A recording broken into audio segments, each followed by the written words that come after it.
चुनाव से पहले नरेंद्र मोदी छाती फुला के आते थे, देखा था आपने? 56 इंच गायब हो गई ना, 56 इंच की छाती।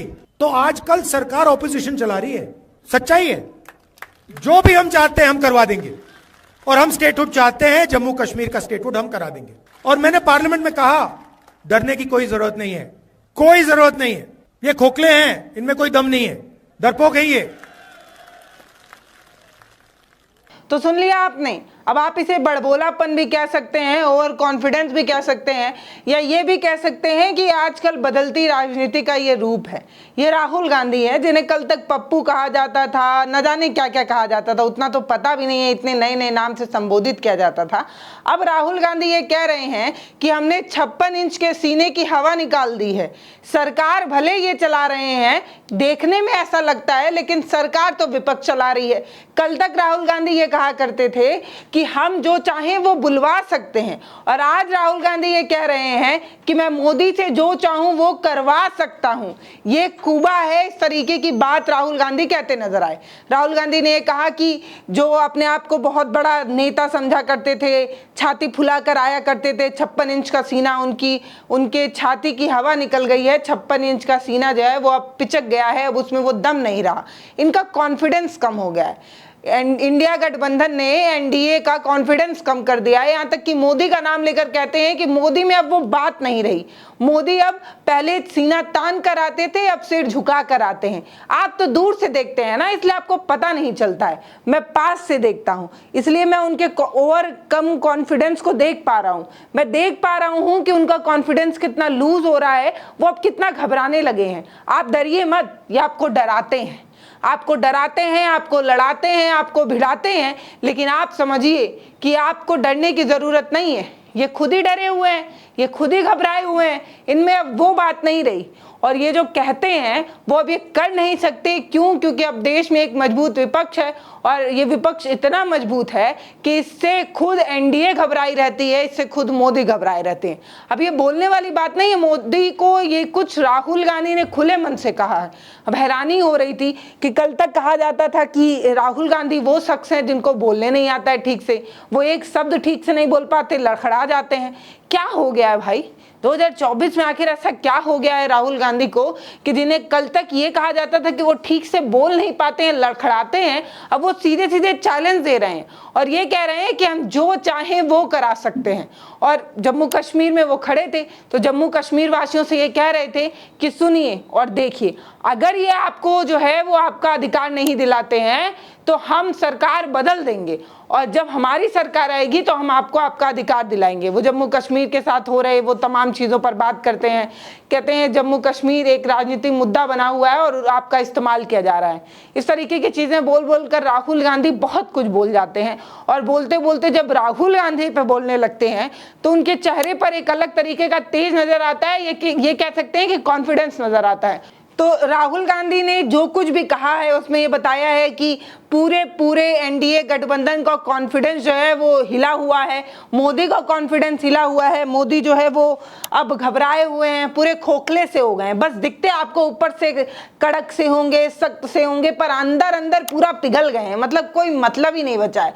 सरकार पूरा विपक्ष चला रही है। विपक्ष जो चाहती है उस मुद्दे पर ये बोलते हैं, विपक्ष जो कहती है वो इन्हें करना पड़ता है। विपक्ष ही सरकार चला रही है, इस तरीके की बात राहुल गांधी कहते हैं।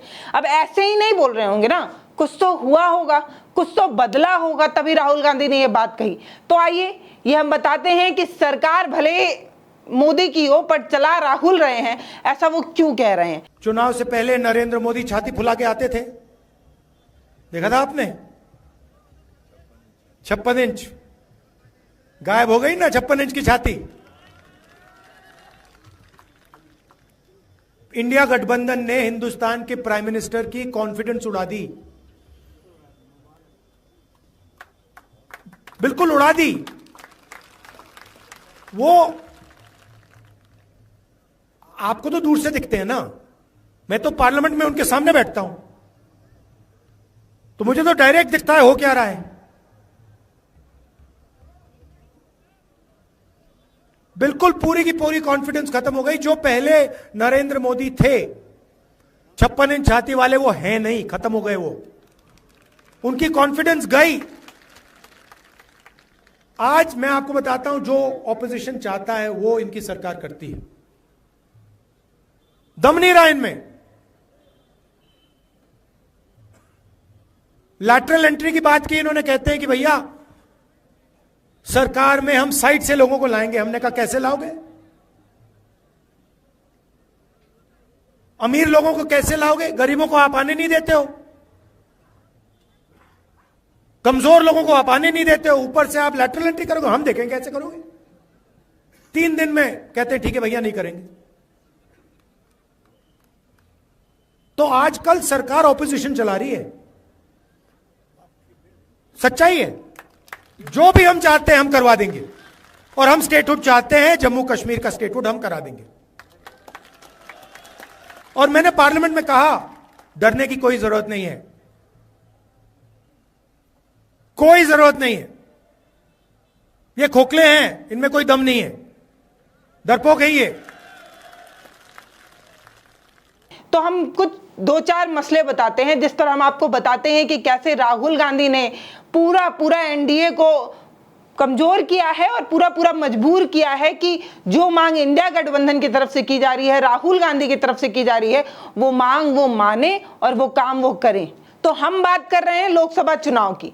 लोकसभा चुनाव में कैसे इंडिया गठबंधन और राहुल गांधी बार बार संविधान की किताब लाकर बोल रहे थे कि बीजेपी वाले संविधान बदलना चाहते हैं, आरक्षण खत्म करना चाहते हैं, आरक्षण खा जाएंगे ये बीजेपी वाले।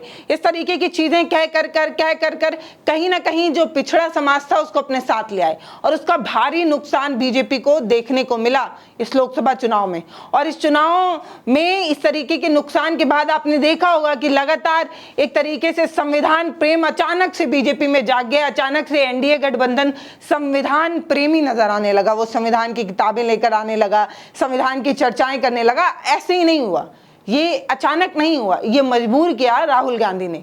इसके अलावा राहुल गांधी हर समय पिछड़ा, दलित, आदिवासी इन शब्दों का बार बार इस्तेमाल करते हैं। और इसी की वजह से जब रेलवे ने अपना सीईओ बनाया तो आपको पता है किसको बनाया? एक दलित समाज के शख्स को बनाया। आज से पहले कभी नहीं हुआ था, ये पहली बार हुआ है। मतलब सोचिए कि सरकार तो 3 बार रही, 3 बार में कभी भी बना सकते थे, लेकिन अचानक से रेलवे ने अपने सबसे बड़े वाले पद पर किसी दलित समाज के व्यक्ति को बैठाने के बारे में क्यों सोचा होगा? आज तक जो कभी नहीं हुआ वो आज क्यों हुआ? बताने वाले ये कहते हैं कि ये प्रेशर था राहुल गांधी का। राहुल गांधी जिस तरीके से लगातार दलित, पिछड़ा, आदिवासी, हर जगह वो दलित, पिछड़ा, आदिवासी पर बात करते हैं। जब वो बात करेंगे, कहेंगे बजट, जब हमने देखा बजट बनाने वाले को हमने देखा तो उसमें देखा कोई दलित ही नहीं था, कोई आदिवासी ही नहीं था। हम जब मिस इंडिया जो कंपटीशन होता है उसकी बात करते हैं, उसकी लिस्ट की बात करते हैं, तो उसमें कोई दलित बिटिया कभी नहीं जीतती, कभी कोई दलित महिला नहीं जीतती, कभी कोई ऐसी महिला नहीं जीतती। हमेशा इसमें भी स्वर्ण का दबदबा है, हर जगह वो दलित, आदिवासी बात करके रेलवे बोर्ड तक को मजबूर कर दिए। इसकी वजह से रेलवे के जो सीईओ सतीश कुमार हैं उनको नियुक्त किया गया, उनको ये पद दिया गया। ये रेलवे बोर्ड के लिए भी गर्व की बात हो सकती है कि उसके सबसे बड़े पद पर समाज का, पिछड़े समाज का आने वाला एक शख्स, दलित समाज से आने वाला एक शख्स उस पर है। ये अच्छी बात हो सकती है, मतलब ये देश में अच्छी बात हो सकती है, संविधान पूर्वक बात हो सकती है, क्योंकि संविधान में इस तरीके की बात लिखी हुई है कि जो समाज के सबसे आखिरी पावदान पर खड़ा शख्स है, अगर उसको भी उतना ही अवसर मिलता है आगे बढ़ने का, तो समझ जाइएगा कि आपका देश पूर्ण रूप से लोकतांत्रिक है। तो ये एक लोकतांत्रिक फैसला रहा, लेकिन मानते ये हैं कि राहुल के दबाव में लिया गया। इसके अलावा राहुल गांधी लगातार विरोध करते रहे। अभी जल्द ही जब सुप्रीम कोर्ट ने एक वर्डिक्ट दी थी जिसमें ये कहा था कि क्रीमी लेयर जैसी व्यवस्था की जाएगी, उसका विरोध कहीं ना कहीं कांग्रेस ने किया था। और अब बीजेपी बैकफुट पर नजर आई और ये कहा कि क्रीमी लेयर जैसी व्यवस्था को हम नहीं लागू करेंगे, आप घबराइए मत, ऐसा कुछ भी होने वाला नहीं है। तो लोग ये कहते हैं कि ये भी राहुल के दबाव में ही था। राहुल ने लगातार इस चीज का विरोध किया, इस वजह से एनडीए को और मोदी को इस बात के लिए बैकफुट पर आना पड़ा, पीछे आना पड़ा, और एक तरीके का ये दबाव रहा। तो राहुल गांधी बार बार ये कहते हैं कि एनडीए सरकार और मोदी इसलिए जाति जनगणना नहीं कराना चाहते क्योंकि अगर जाति जनगणना हो जाएगी तो ये पता चल जाएगा कि किस वर्ग की कितनी हिस्सेदारी है, कितनी संख्या में वो है और किस किस फील्ड में कितनी भागीदारी है। हिस्सेदारी और भागीदारी का ये गुणा गणित जब सामने आ जाएगा तो एक आक्रोश होगा, एक लोगों को जानकारी मिलने लगेगी कि हमारे वर्ग की संख्या इतनी है लेकिन हम इस पद पर भी नहीं है, हमारी भागीदारी तो इन पदों पर है ही नहीं, हमारा पद कौन खा गया, ये सब चीजें पता चलने लगेंगी। इसलिए जो है वो एनडीए सरकार ये चीज नहीं कराना चाहती है। इस चीज का विरोध बार बार ये कह दें कि सवाल बार बार राहुल गांधी ने किया और इसके विरोध में अब आरएसएस ने खुद कह दिया है कि हम जाति जनगणना कराएंगे। इसके अलावा वक्फ बोर्ड को भी आपने देखा होगा कि कैसे उसको भी लेकर विपक्ष ने विरोध किया था और सरकार ना चाहते हुए भी विपक्ष की बात मानती नजर आई। तो ये बहुत सारी चीजें हैं जो लगातार राहुल गांधी और कांग्रेस या एनडीए गठबंधन जो चाहती है उसके प्रेशर में, राहुल गांधी के प्रेशर में बीजेपी को करना पड़ रहा है, मोदी जी को बैकफुट पर आना पड़ रहा है। वो नेता जिसने कभी भी अपने डिसीजन से पैर पीछे नहीं खींचा है। सिर्फ एक दो बार ऐसा हुआ है जब वो काले कानून को लेकर उन्हें अपने फैसले को वापस लेना पड़ा हो और एक और मसला था जिस पर उन्हें पीछे आना पड़ा था। नहीं तो मोदी जी ऐसे हैं कि अपना एक बार जो फैसला वो ले लेते हैं उससे वो पीछे नहीं हटते हैं। आखिर वो शख्स जो तीन बार मजबूत पार्टी के रूप में उभर कर आते हैं, 3 बार के प्रधानमंत्री बनते हैं, अपने फैसले पर कभी पीछे ना आने वाले वो अधिक आत्मविश्वासी शख्स को आखिर 3 महीने के अंदर ही इतनी बार पीछे क्यों हटना पड़ा? 3 महीने के अंदर 5 से अधिक बार जो है वो बैकफुट पर आते नजर आए, पीछे नजर आते आए। यही वो बड़ी वजह है, यही वो कॉन्फिडेंस की वजह है जिसकी वजह से राहुल गांधी अपने आप को ये कहते हैं कि सरकार भले उनकी है पर सिस्टम हमारा है। ऐसे ही राहुल गांधी ये नहीं कह रहे हैं कि हम जो चाहें वो करवा सकते हैं, हम जो बोलें जो चाहें वो बुलवा सकते हैं, ये ऐसे ही नहीं है। लगातार एनडीए जो है वो कहीं ना कहीं घबराया हुआ है और ये बैसाखी वाली सरकार उनको चलाने में बहुत दिक्कत आ रही है क्योंकि मोदी जी को इस चीज का एक्सपीरियंस नहीं है, वो कभी बैसाखी के सहारे सरकार नहीं चलाए हैं, इसलिए उनको घबराहट है। और जिस तरीके से विपक्ष लगातार एक मजबूत भूमिका में बार बार सवाल किए जा रहा है, वो मोदी को घबराहट मिला रहा है, ऐसा राहुल का कहना है। राहुल ये कह रहे हैं कि हवा निकली हुई है, सिस्टम पूरा हिला हुआ है, सरकार इनकी और सिस्टम हमारा। बाकी आप क्या कहना चाहते हैं कमेंट सेक्शन में लिखकर मुझे जरूर बताइएगा। ये बदले से जो स्वरूप राहुल गांधी के नजर आ रहे हैं, इस पे आपकी अपनी क्या राय है वो भी मुझे बताइएगा। नमस्ते, मैं हूं पल्लवी, आप भारत एक नई सोच देख रहे हैं।